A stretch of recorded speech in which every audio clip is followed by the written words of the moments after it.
Нийслэлийн иргэдийн төлөөлөгчдийн урлын төлөөлөгч Монгол Ардын намаас угшилтай инх хамгаалсан генет Мятын онгоцоор такси шиг үйлчлүүлдэг нэгэн болоод хувирчихсан. Онгоцны нисэх чиглэлийг өөрчилж Новосибирскд өөрийн ажилтнуудаа буучгаад 3 цаг онгоцоо бусад зорчигчдод нь хаяад алга болдог цуута нэгнээр цоллуулчихсан. Мөн энэхүү үйлдэлээс нь болж олон иргэд үнэт цагаа алдаж дамжин нисэх цагуудаас хоцорсон, тийзээ асуудал зэрэгт хохирсон гэж ихээхэн шуугсан. Гэтэл түүнийг инхүү цахим орчинд хардаж муугар үзий ядах нь харах эртцэн болохыг зам тээврийн яамнаас өнөөдөр аль биесээр мэдээллээ.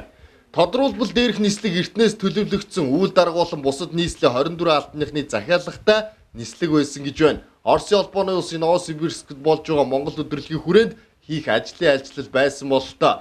Тиймээс 9-р сарын сүүлдээр хийгдсэн төрийн байгууллагын захиалгын дагуу төрийн өмчт байгууллага болох Мятан зөвшөөрлүүд авч Новосибирскд 1 цаг саатгаар төлөвлөсөн байсан ч буух зурвасаас хөлийн шалгалт хийхээ мэдэгдээд 2 цаг саатгуулсныг анхааруулжээ. Энэ ч дагуу энэ сарын 3-ны нислэг 2 цаг 18 минут Новосибирскд саатаад цаашаа үйл ажиллагаа хэвээ үргэлжилсэн байгаа юм. Харин 6 иргэнд цагийн тооцоолгүй нислэгээс хохирсон цааш нислэгийн тийз зорчих асуудлыг эрх бүхий байгууллагаас журмын дагуу шийдсэн тухай мэдээллээ. ОМ 135 нислэг өөрөөр хэлбэл 10 сарын 3-ны өглөө эндээс нисээд Новосибирск хотын Толмочийн нис онгоцны бодол буугаад улаан Новосибирск хотод болж байгаа Монголын өдөрлөг болж байгаа.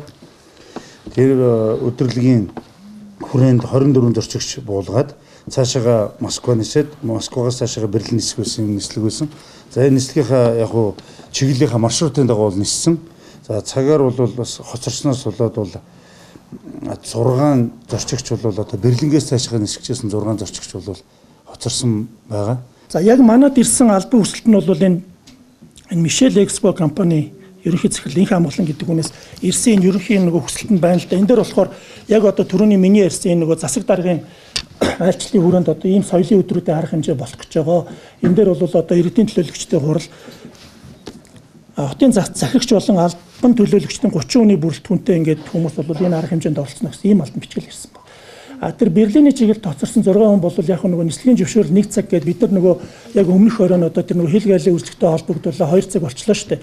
Энэс үүдэж яг 6 хүний нислэг бол саадсан. Гэхдээ энэ 6 хүний нислэгийг бол бид нар бол өөрсдийнхөө одоо зохицуулах процедурын дагуу зохицуулаад ямар ч гэсэн яг тодорхой хэмжээний зардал бол нэмж гарсан. Тэгээд зохицуулаад бол явуулсан. Анхнаасаа дээрх нислэг төлөвлөгөө төрийн захиалгатай байсан. Харин яагаад инх хамгааллын гэгч ганцаараа цахим хэвлэлийн бай болсон бэ гэхээр нийслэлийн гадаад харилцааг хинаа ажилтгийн хувьд нислэгийг зохион байгуулж төрийн ажлын захиалгыг өгсөн байгаа юм. Тэрнээсээ болоод гинэт шүүмжлэлийн бай болчихсон. Тэгвэл үүнийг салбарын амны ихийг анхаарч аль бие усны хариу тайлбар хийгээд дээрх хариуцлагагүй үйлдэлийг давтахгүй байхыг Мятын удирдлагуудад үүрэг болгосон.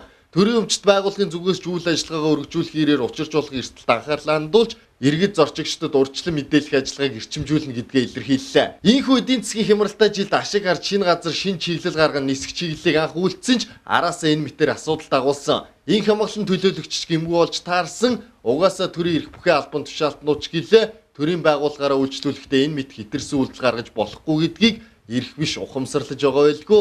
НБС самруу исглаа.